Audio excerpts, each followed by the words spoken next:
Break के बाद आपका स्वागत है।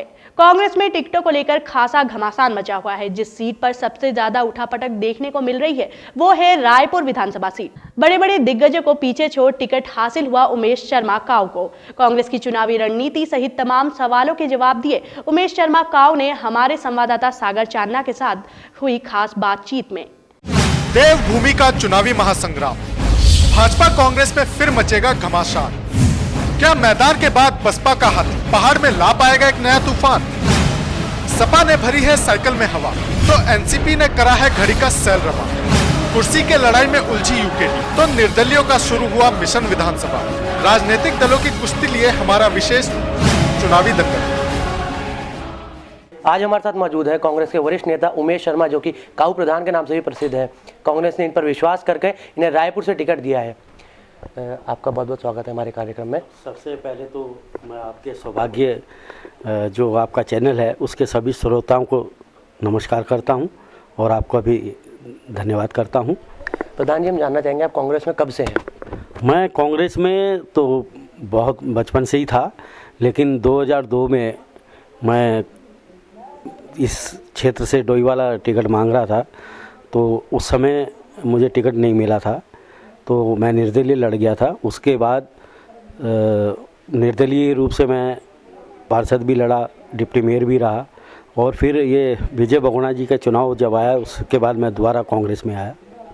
आप क्या मानते हैं, आपको किसके आशीर्वाद से टिकट मिला है? ये मुझे आशीर्वाद सोनिया गांधी जी का है और मेरे सभी प्रदेश के जो कांग्रेस के वरिष्ठ नेता हैं उनका था, और सबसे बड़ा जो भी हमारी पार्टी ने सर्वे कराए और सबसे बड़ा योगदान उसमें जो जनता इधर की है रायपुर विधानसभा की, उनका जो विश्वास था मेरे प्रति ज़्यादा था, इसलिए मुझे इस पद के लिए उम्मीदवार घोषित किया गया। अगर आपके रायपुर क्षेत्र की बात करें तो आप क्या कुछ कमियां देखते हैं जो आप आगे आने वाले समय में उन्हें दूर करेंगे? रायपुर विधानसभा क्षेत्र सबसे पहले तो विकास के नाम पे इस जो डोईवाला विधानसभा थी 10 साल से हमारे जो मंत्री भी हैं, पूरा क्षेत्र अब विकास के नाम पर सड़कों का बुरा हाल है और बिजली पानी सबकी समस्याओं ज्यों की त्यों हैं। मेन चीज़ जो है इस एरिया में सबसे बड़ा है, जो हमारा नौजवान है, नवयुवक है, उनके रोज़गार का कोई साधन नहीं है, जिसकी वजह से वो पलायन कर रहे हैं या इधर उधर रोज़गार की तलाशों में भाग रहे हैं। मेरा सबसे मेन उद्देश्य होगा कि उनके रोज़गार पूरक उनके लिए योजनाओं की स्थापना, जैसे कि कोई पॉलिटिकल मेडिकल कॉलेज वगैरह इस क्षेत्र में नहीं है, और उच्च शिक्षा के लिए कोई भी डिग्री कॉलेज रायपुर जो विधानसभा है उसमें नहीं है, और पॉलिटेक्निक वगैरह जिससे अपने आत्मनिर्भर हो सके, अपने रोज़गार वो स्वयं जिससे करके वो अपना भविष्य उज्जवल बना सके। इसके अतिरिक्त हम शिक्षा के साथ साथ पानी बिजली ये तो आम समस्याएं हैं, और हमारा सबसे बड़ा रायपुर विधानसभा क्षेत्र में जो बहुत बड़ा सहजधारा रोड से लेके और नदी रिस्पना के आखिरी किनारे तक जो क्षेत्र ये मलिन बस्ती है, उनका उत्थान हो, उनका विकास हो, और उनका जो उन पे खतरे की घंटी हमेशा लगी रहती है, उनके नियमितीकरण की लड़ाई हम लड़ेंगे। और इसके अतिरिक्त जो हमारे मूल निवासी हैं यहाँ अधिकतर, उनकी समस्याओं के लिए, उनके रोज़गार के लिए और उनके जो भी समस्याएं, उनका रोज़गार, उनके समस्याओं के समाधान के लिए मैं लड़ाई लड़ूँ। अगर बात करें रायपुर सीट से दावेदारी की, तो हीरा सिंह बिष्ट भी वहाँ से दावेदारी कर रहे थे और आज भी वो दिल्ली में डटे हुए हैं, तो आप क्या मानते हैं कि आप ऐसा कुछ डर देखते हैं कि टिकट का कुछ बदलाव हो सकता है? देखो, बिष्ट जी मेरे सीनियर रहे और हमारे बहुत सीनियर हैं, और बिष्ट जी से मुझे किसी भी तरह का डर नहीं है। हमारा परिवार का मसला है, उनका आशीर्वाद, पार्टी का जब टिकट मेरे को हुआ है तो उनका आशीर्वाद मेरे साथ है और रहेगा। अगर उनको टिकट मिलता तो मैं भी उनके लिए काम करता, और बड़े भाई के नाते जहाँ भी वो मेरी ड्यूटी लगाते मैं उसको पूरी करता। हमारे बीच में कोई, हमारी राष्ट्रीय अध्यक्षा सोनिया जी का अंतिम निर्णय होता है, उनके निर्णय के अलावा ऐसा कहना ये खाली पुलाव है कि हमारा आपस में कोई हमारे बड़े परिवार के वो भी एक तरह से हमारे सीनियर हैं और हमारे पार्टी में किसी भी तरह का कोई इस तरह का झगड़ा नहीं है।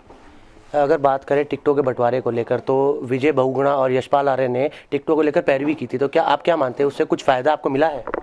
नहीं, ऐसा नहीं है कि विजय बहुगुणा ने पैरवी की है। वो उनका हमारे पार्टी द्वारा जो सर्वे कराए गए उनकी रिपोर्टें भी होती हैं और जो भी उसकी पार्टी के जो सीनियर नेता हैं उनके द्वारा टिकटों का जो हमारी CEC है, सेंट्रल इलेक्शन कमेटी, वो तय करती है और जो प्रदेश अध्यक्ष वगैरह हैं उनका अलग रोल है। असली जो टिकट देने का अधिकार ऑथराइज जो है वो CEC है, उसका जो निर्णय होता है उसमें राय जरूर ली जाती है, असली निर्णय तो CEC करती है। बात करें अगर बीजेपी की, तो बीजेपी से रायपुर सीट के दावेदार जो है जिनको टिकट मिला है वो त्रिवेंद्र सिंह रावत है, तो आप क्या कुछ मानते हैं कि क्या कुछ आपकी फ़ाइट रहेगी उनके बीच में?